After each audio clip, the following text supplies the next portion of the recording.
Justice Taqi Usmani تم سن نظم تم نظم سو گیمت یوٹیوبس پہ سہ تک اخ شعر بسا لینا کسی کو دل میں دل ہی کا کلیجہ ہے بسا لینا کسی کو دل میں دل ہی کا ورنہ یہ دل کو جگر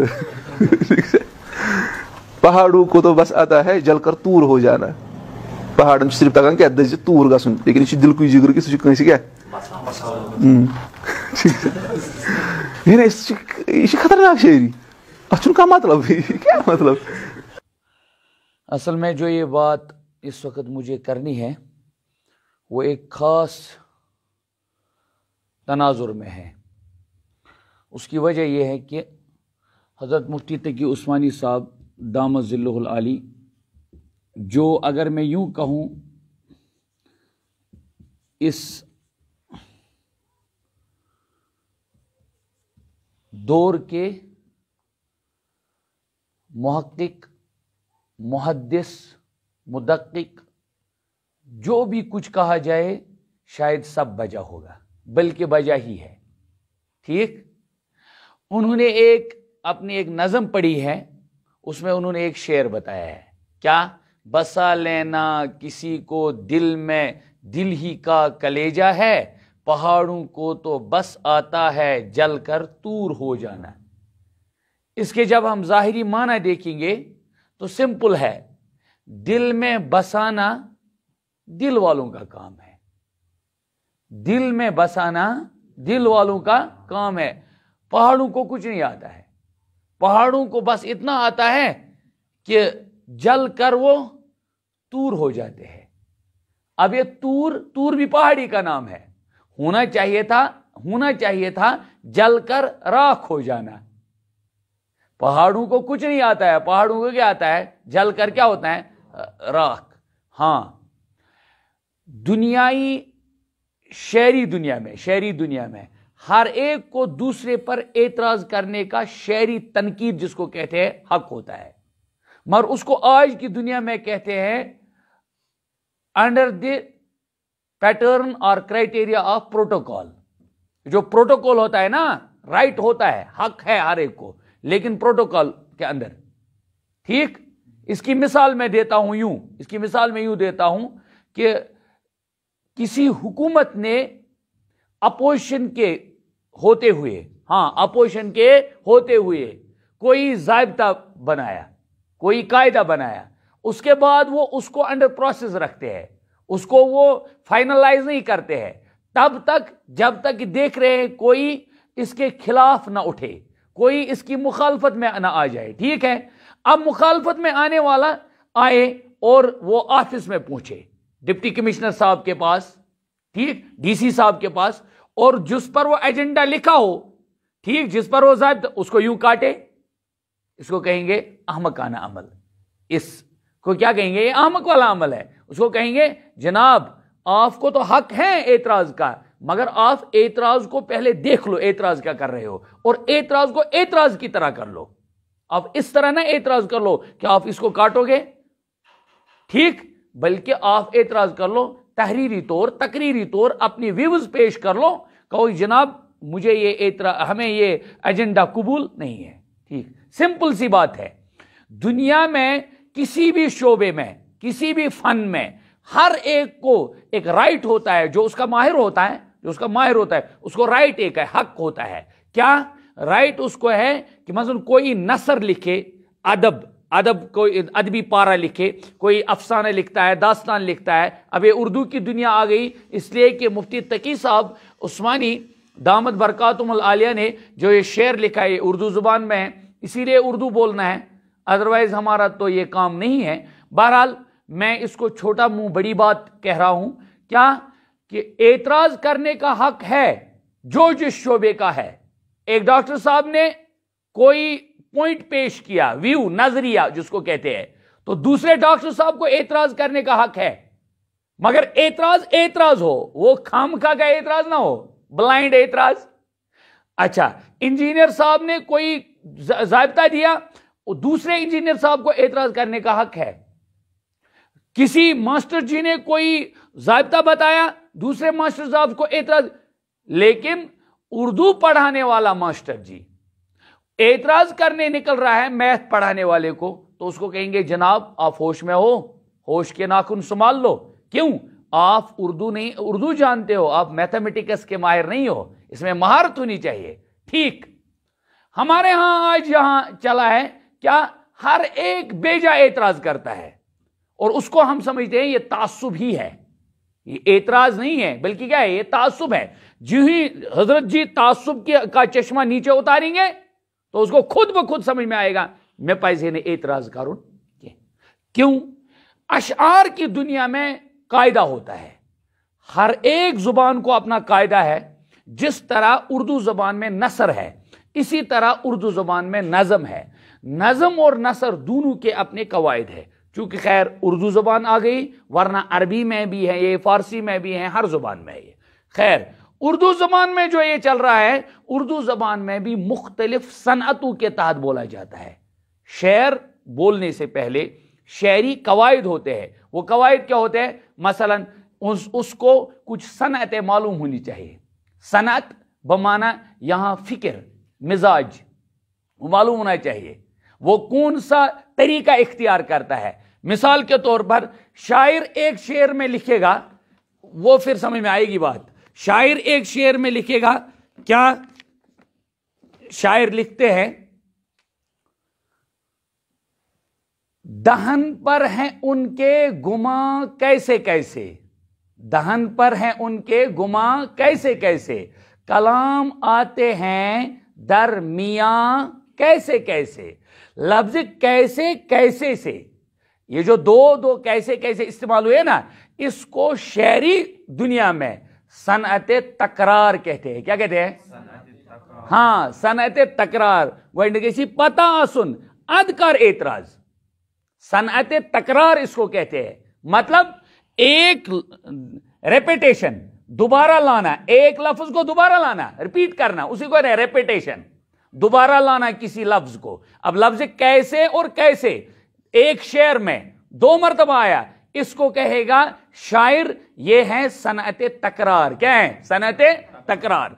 कभी शायर इस्तेमाल करता है उसको कहते हैं सनअत तजाद। क्या कहते हैं? सनअत तजाद। सनअत तजाद कहते हैं एक लफ्ज में, एक मिसरे में वो लाता है आसमान, दूसरे में लाएगा जमीन, एक में लाएगा नरम, दूसरे में लाएगा सख्त। दैट मीन इसने जो वर्डिंग इस्तेमाल की, इसने एंटोनियम लाया, इसी को कहते हैं सनअत तजाद। क्या? सनअत तजाद।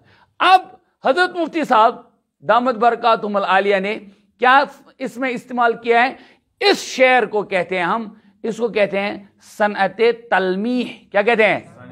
हाँ, इशात था सनअत तलमीह। एतराज कर वोल कर अद एतराज गो दपो तमिस अत सनअत संच। ये क्या गो? मिसाल के तौर पर मैं शेर लिखूंगा, आपको समझ में आ जाएगा इंशाअल्लाह कि सनअत तकरार, ये सनअत क्या नाम उसका, तलमीह जहन में रखते हुए शायद जनाब वाला कभी एतराज नहीं करते। क्या लिखा है देखो, शेर है ये मीर साहब का, मीर तकी मीर साहब का।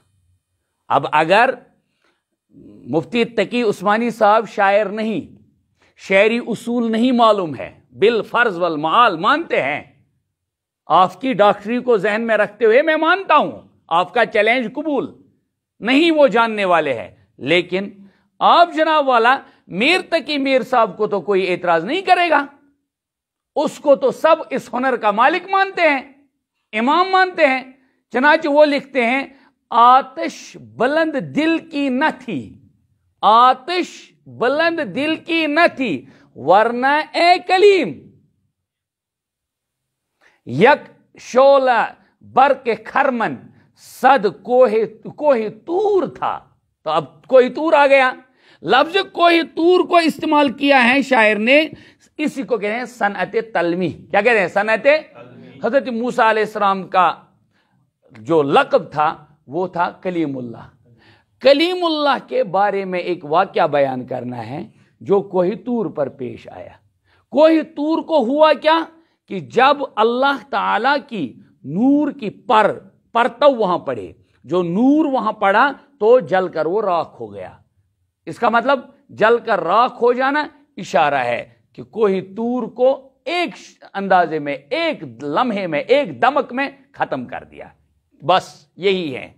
मुफ्ती तकी साहब फरमाते हैं ये सनत तलमी है।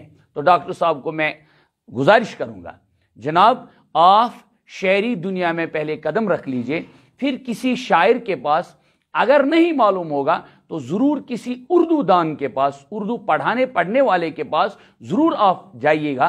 कोई हर्ज नहीं है, इल्म सीखने में कोई आर नहीं महसूस होनी चाहिए। और वैसे भी उतलुबुल इल्म वलौ कानु बिस्सीन, गो कि ये हदीस न भी हो तो मैं यूं कहूंगा इल्म हासिल करना हर मुसलमान के लिए लाजिम और ज़रूरी है। आपको अगर इल्म नहीं है, बजाय इसके कि आप एतराज़ करेंगे, आप पहले समझ लीजिए, बेजा एतराज़ ना कीजिए, वरना वो तासुब माना जाएगा या आपकी नाअहली मानी जाएगी। ठीक जनाब, इसमें लिखा है, शायर कहता है, मुफ्ती साहब फरमाते हैं, बसा लेना किसी को दिल में दिल ही का कलेजा है। ये यूं कहूंगा, ये ईमान वालों के ईमान की अलामत होती है। यूं मतलब समझे, कुरान ने कहा आमिनु या अय्युहल्लज़ीना आमनु आमिनु, अब जो ईमान भी आ गया फिर ईमान, इसका मतलब है कुछ और मकसूद है। दिल तो हर एक के पास जनाब वाला होता है, मगर किसी के दिल में दुनिया बसती है, किसी के दिल में गाड़ी घोड़े बसते हैं, किसी के दिल में बीवी बसती है, किसी के दिल में माल बसता है, लेकिन आरिफों के दिल में अल्लाह बसता है।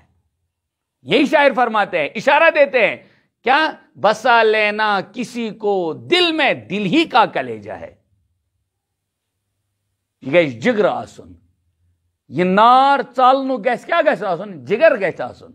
ये खामखा की कोई बात नहीं है, बल्कि इसके लिए दिल होना चाहिए, और दिल होना चाहिए आलीशान, ये बना हुआ दिल होना चाहिए। ये गैस न आसुन और यामुद दिल दुनियाई उमो अंगारो कुरमुत आवर के। तो चूंकि मुफ्ती साहब आरिफ बिल्ला है, वो अल्लाह के वली है, वो इस वक्त यकीनन मैं कहूंगा एक तमसील है, वो सहाबा रिजवानुल्लाह ताला अलैहिम अजमईन की सही अक्कास है वो, माशाअल्लाह। ठीक, आगे फरमाया, इशारा और दिया, कहा जनाब खामखा नहीं बता रहा हूं, क्यों, पहाड़ों को तो बस आता है जलकर तूर हो जाना। दिल यूता आसुन यूस थम्बाई खुदाइस, आका को जो दिल में लेगा या मोहम्मद सल्लल्लाहु अलैहि वसल्लम की मोहब्बत को जो दिल में लेगा, उसके लिए मतलब नहीं है कि तेरी बॉडी स्ट्रांग हो, ना ना ना ना, बल्कि तेरा दिल बना हुआ हो। क्या, तेरा दिल बना। इसीलिए आरिफ जो होते हैं, जो आरिफीन होते हैं, वो आप जब देखोगे माशाअल्लाह, वो नहीं रहे हैं कोई ताकतवर, तुम चलो इसमें 10 क्विंटल तो वो क्विंटल नहीं, वो इसमें जिस्म जुस्सा के एतबार से बाज कुछ भी नहीं थे। हमारे यहाँ कारी अमीर हसन साहब नव्वरल्लाहु मरकदहु आया करते थे मादर इल्मी दारुल उलूम रहीमा में, बहुत अजीम आरिफ थे, अजीम आरिफ थे, यकीनन आरिफ बिल्ला थे। तो उनका जो हुलिया या उनका जो स्ट्रक्चर था वो इतना था, अगर हवा ये हवा थे के ब्रोट पकने हजरतन, तो दिल के लिए अल्लाह को थाम लेना या दिल में अल्लाह के रसूल सल्लल्लाहु अलैहि वसल्लम को ले लेना, इसके लिए बॉडी स्ट्रक्चर का ह्यूज होना मकसूद नहीं है, थोद आ सकता, व्युट आ सकता ना, बल्कि इसके लिए दिल होना चाहिए बना हुआ, जिस दिल को वाकई आहिनी दीवार जैसा मिजाज हो कि जिसमें अल्लाह अल्लाह के रसूल सल्लल्लाहु अलैहि वसल्लम की मोहब्बत के अलावा कोई और मोहब्बत न बसती हो। चनाचे पहाड़ तो बुलंद होते हैं, मगर जो ही उसको ही तूर पर अल्लाह ताला का जलवा हुआ, मूसा अलैहिस्सलाम जब वहां पूछे, वलम्मा जा मूसा लिमीक़ात रब्बिना व कल्लमहु रब्बहु की तफसीर जब आएगी, आप उस पारे को जब पढ़ोगे, वहां उस आयत में है आखिर में क्या कि फिर वो जल कर राख हो गया, बिल्कुल तूर क्या हो गया, राख हो गया।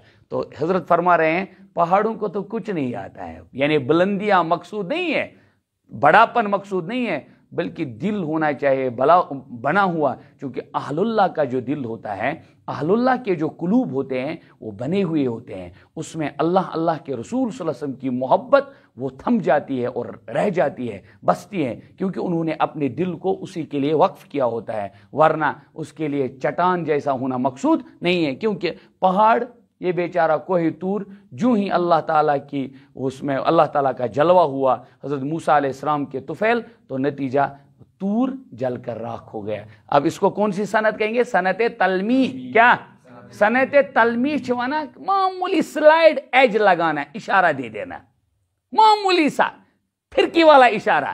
کیا جناب اس واقعہ کو سمجھنے کے لیے آپ کو بہت پیچھے جانا پڑے گا۔ کیا اس واقعہ کو سمجھنے کے لیے آپ کو بہت پیچھے جانا پڑے گا۔ اور صنعت تلمیح کی مثال جاتے جاتے پیش کرتا ہوں تاکہ ڈاکٹر صاحب اس چیز کو پڑھ لیں گے، میں اس کو بتاؤں کہ 10ویں جماعت کے اردو کو پھر پڑھ لینا اور خواجہ حیدر علی آتش کے اس شعر پر غور کر لینا۔ فرماتے ہیں نہ گورے سکندر نہ ہے قبر دارا، مٹے نامیوں کے نشان کیسے کیسے۔ اب کوئی سکندر کو تلاشے، اب کہیں گا گورے سکندر سے مطلب کیا ہے؟ اس کو جواب دیا جائے گا جناب یہ گورے سکندر سے مطلب ہے ہر کوئی ہیوج سٹرانگ شخصیت جو ہو گیا دنیا میں، یس پنس قداور آس پنس پانس ونان۔ تو ڈاکٹر صاحب کو میں التماس عرضداشت کرتا ہوں بہت ادباً احتراماً، جناب یا تو آپ ابجد سے ناواقف ہو یا آپ نے لا علمی کا اظہار کیا ہے۔ اب اگر لا علمی کا اظہار ہی کرنا تھا، تعصب کا چشمہ نیچے رکھنا تھا تاکہ حضرت مفتی صاحب پر بھیجا اعتراض نہیں کرتے، اس لیے اس شعر کو خوب پڑھ لینا جناب ڈاکٹر صاحب۔ بسا لینا کسی کو دل میں، دل ہی کا کلیجہ ہے، پہاڑوں کو تو بس آتا ہے جل کر طور ہو جانا۔ ہاں غلط فہمی ہو سکتی ہے ڈاکٹر صاحب کو، وہ کہتے ہیں وہ سمجھ سکتے ہیں، خدا نہ خواستہ میں بدگمانی نہ کروں، وہ سمجھ سکتے ہیں کیا کہ اس میں کہیں حضرت مفتی صاحب نے کوئی عشق مجازی تو نہیں لیا ہے، عشق مجازی تو نہیں لیا۔ اس کا جواب ہے جو ہی اس میں کوہ طور کا تذکرہ آیا عشق مجازی ختم، یہ عشق حقیقی ہے۔ ایک جواب۔ دوسرا جواب جناب اگر پھر بھی آپ اس کو نہیں مانو گے، پھر بھی کہو گے نہ کوکرش کوئی زنگ، تو میں جواب دوں گا پھر آپ کو اس چیز کا مصداق بننا پڑے گا۔ کیا؟ المرء یقیس علی نفسہ، آدمی ہر وقت اپنے اوپر کیا کرتا ہے؟ قیاس کرتا ہے، جیسا میں ویسے سب۔ السلام علیکم ورحمۃ اللہ۔